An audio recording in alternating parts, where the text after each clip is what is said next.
clean bill of health from Saturday, no injuries to report, and the latest on Andres Christensen and N'Golo Kanté will be available for the game. Christensen's available and N'Golo unfortunately isn't. His hamstring's not ready, so they're the ones of note. 1 second, Jamie. I'm just going to try and affect his camera. It's not on the laptop. Tom, do you want to just quick round? I think I just need to switch on.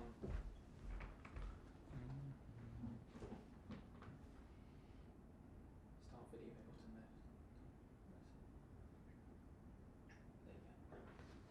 there. There you go, Jamie. That should be up and running. Do you want to continue from there? Yeah, thanks. Just secondly, Frank, on Fikayo Tomori, a year ago he was a regular starter for you. When did it start to go wrong from Chelsea, and why? Why has he fallen down the pecking order? I don't think there's any when did it start to go wrong. Fikayo's a developing player. As a team, as a squad, we had 4 centre-backs last year. I can't play 4 in one game. And you try and find consistency at different times. At one point, Fikayo was in that. And then later on, not so much. And then this year, we have 5 centre-backs. So the predicament is difficult for centre-backs that are not playing regularly.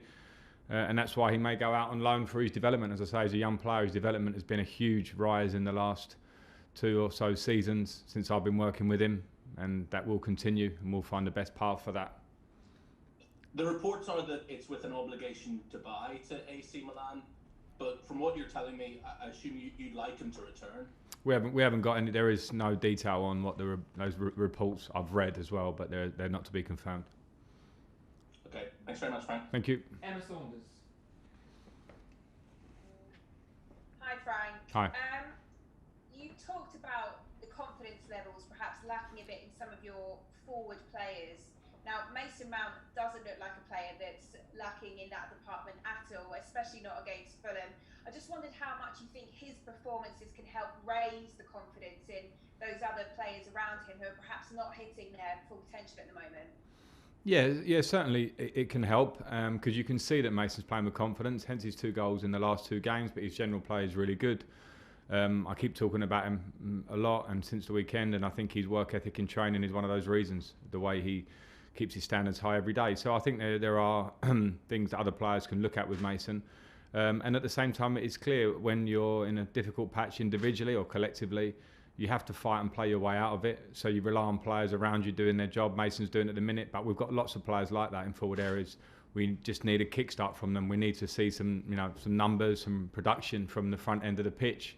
You look around the Premier League and you see teams that are being successful generally or in good runs have people at the top end of the pitch that are firing and scoring and assisting. And we've been a bit short on that recently, but it will come back. It will come back. The players have to fight their way through those little periods or patches, and at the moment Mason is a good example of someone that's always fighting and he's playing really well.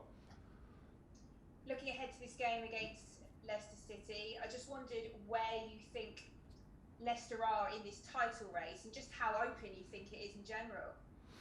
Yeah, I mean they're in it for sure. The way they're playing, the results they're getting, their position in the league, it's clear. It's the same as last season. We managed to get above Leicester at the back end of the season, but it was a big ask for us because they're a very good team with very good individuals. We know that, and a really good manager, a really good coach in Brendan. So they're in the race. There are others that are in the race. We have to not consider too much the race as it stands at the minute, and consider ourselves. Consider can we get a result against Leicester, who are a competitor up there.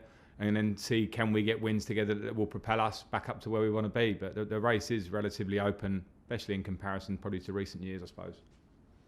Just finally, from me, going back to these confidence levels, what would a win do against Leicester for those levels within the squad and the feeling in the camp? Yeah, it would help. It would certainly help because Leicester are a quality team who are getting results, as I just said. So it would help. But we're not the only team in that position. You look around at top teams. Examples yesterday of teams that come off it a bit, or certain elements or parts of the team are not firing, and it's hard to win games in this league. So I don't want to lean too much on our own confidence. It's a part of the picture at the moment, but for me, the work ethic and the team really being focused is just as important as the confidence, because the quality in the team is there, the potential is there, and it will be unlocked. It's just making sure for a tough moment that we do all the right things to get it back from where it may have been. John Southwood, BBC 5 Live. Hi, Frank. Hi, John. On Leicester, their form this season suggests that actually you're possibly better playing them away from home.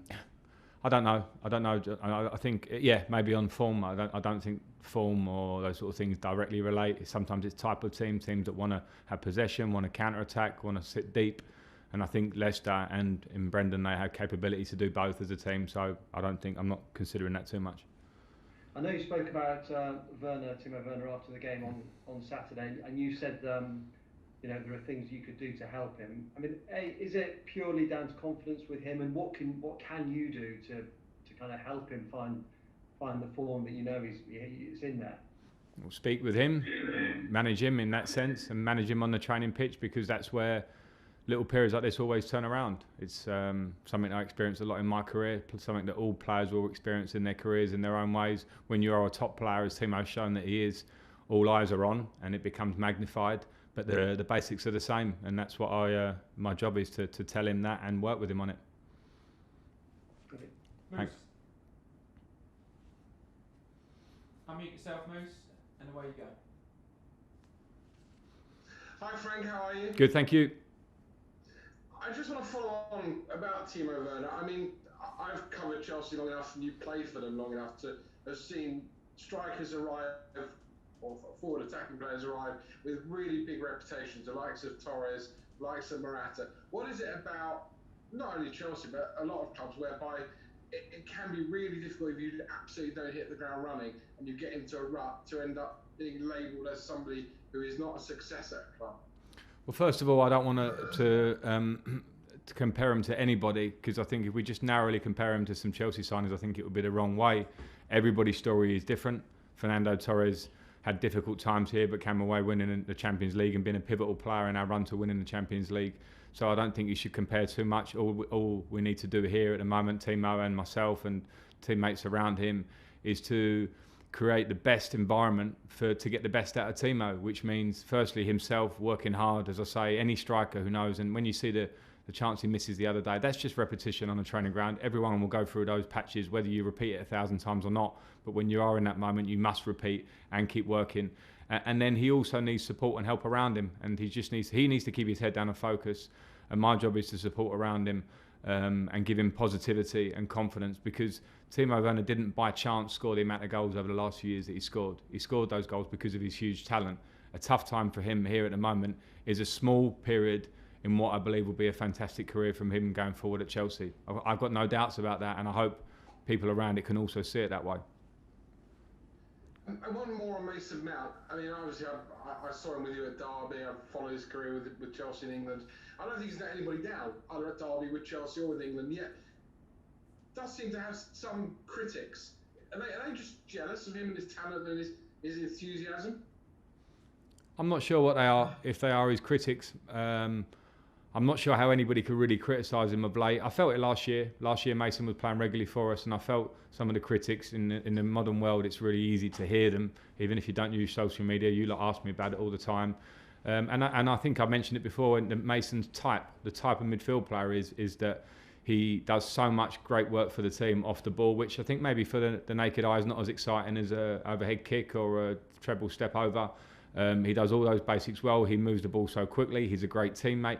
We've seen recently he scores goals, he finds assists, he does all those things. So I don't think it matters if people are critical in any way. And one thing he has got as well, Moose, is a really great attitude. He has a real great way of just not seeming like he's ever perturbed by what may be critics outside. The critics are wrong. There's no doubt about that. Anyone who understands or knows football and watches Mason Mount play understands what an incredible talent he is. Just turned 22. Imagine when he's 25. Imagine when he's 27.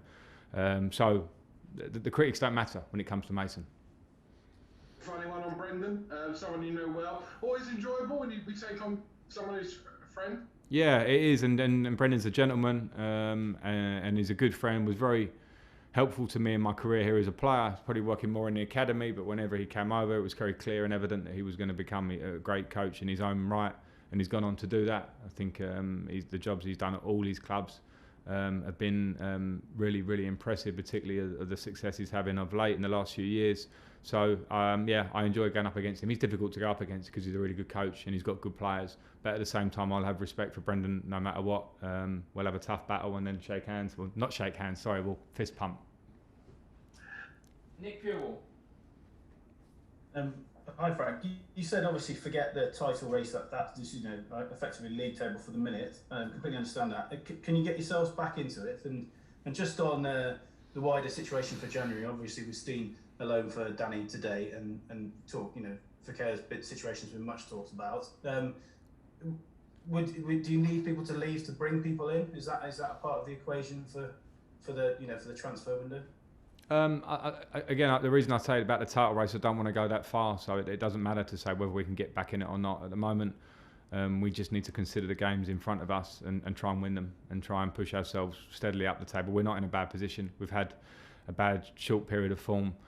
If we can put wins together this month, then the picture will change, as it's changed very quickly already this year in so many ways. So that's my point on that one. In terms of players, I think it's great for Danny to leave to go and play for himself as much as anybody, to go and try and get some games for himself. Fikayo, we'll see. I'm not considering about getting players out to bring in at this point. I'm trying to make sure that the balance of the squad we have here is right, and if there are players that move on and that's beneficial for them as well as for our squad, then that's a positive.